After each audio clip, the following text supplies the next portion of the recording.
So here is your first look at a retail and fake pair of the Nike Air Jordan 4 Seafoam. I really like this colorway, but can you tell any differences between these two?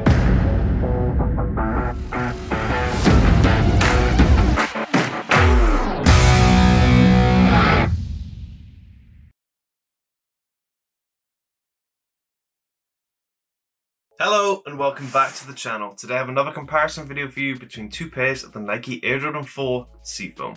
So we'll get straight into the comparison, show you what the differences are between a real and fake, and what to look for if you're trying to purchase a retail pair. So obviously, the retail one is here on my right, the fake one is here on my left. I'll be showing you the differences and what to look for. So let's get straight into the comparison. So let's take a look at the boxes.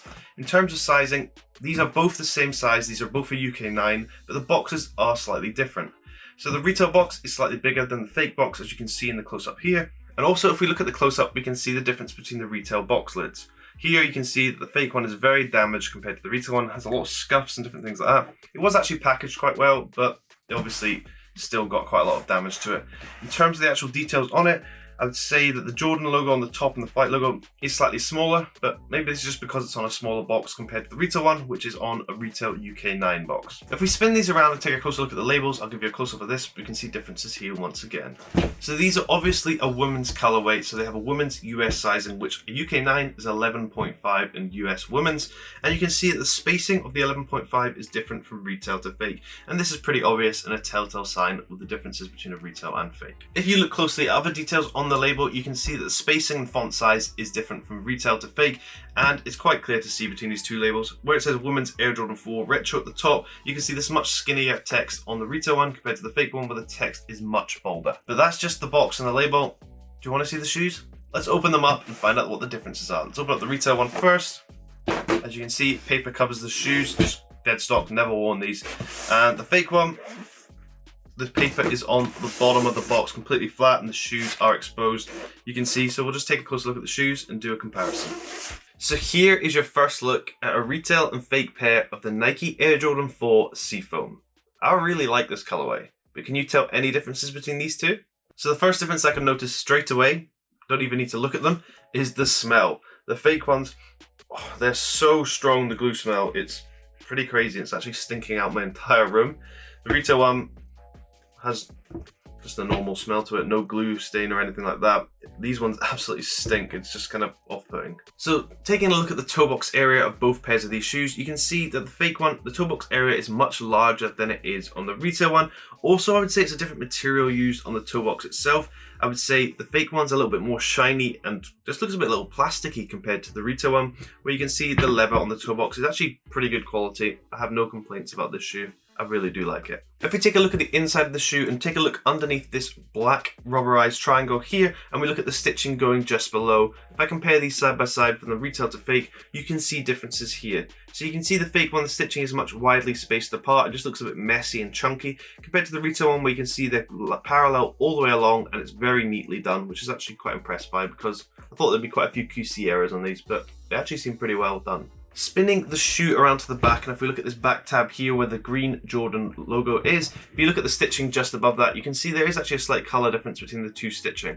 I would say the retail one's going for a kind of stitching that almost blends in with this material, so it's slightly more grey and lighter compared to the fake one, where you can see they've gone for a very dark black stitching, which actually stands out against that rubberized material just a little bit more than it does on the retail one. If we take a look at the labels on both of these tongues, we can see differences here once again. If you look at the actual Jordan logo on the tongue itself, you can see it's a slightly lighter color on the retail one compared to the fake one, and this is because it's a lighter green on the actual retail pair itself. So the Seafoam green, if you look at the sock liner on the inside as well, you can see that this is actually a lighter color than it is on the fake one. So in terms of the actual Seafoam colorway, the fake one has got the Seafoam green wrong, but as you can see side by side, there's a clear color difference between the two. And in terms of the Seafoam green being completely wrong, if we look at these lace locks here with the rubberized material, this green is a different color from retail to fake, and I'll show you this from the side by side. You can see that the retail one's a slightly lighter green compared to the fake one, where it's a darker green, but it's just not the right one. The only green that they seem to have got right, well,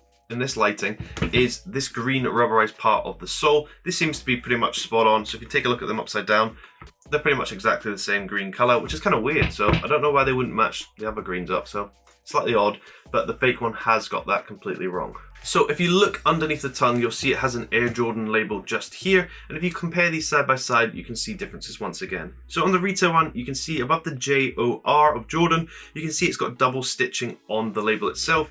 If you look at the fake one, you can see it's single stitched all the way around apart from the bottom right hand corner. So they seem to have just misplaced the double stitching and just got it completely wrong. Also, the color once again is off compared to the retail one. So these are things you're going to have to look closely at if you are trying to authenticate your pair. So earlier I talked about the leather quality on the toe box, and actually in fact the overall leather quality on the fake one all over is just a little bit plasticky. It's all got this kind of glossy look to it, and it doesn't look the same as the retail one, and the retail one is actually pretty good quality, seems pretty sturdy, and the leather quality, nice and soft.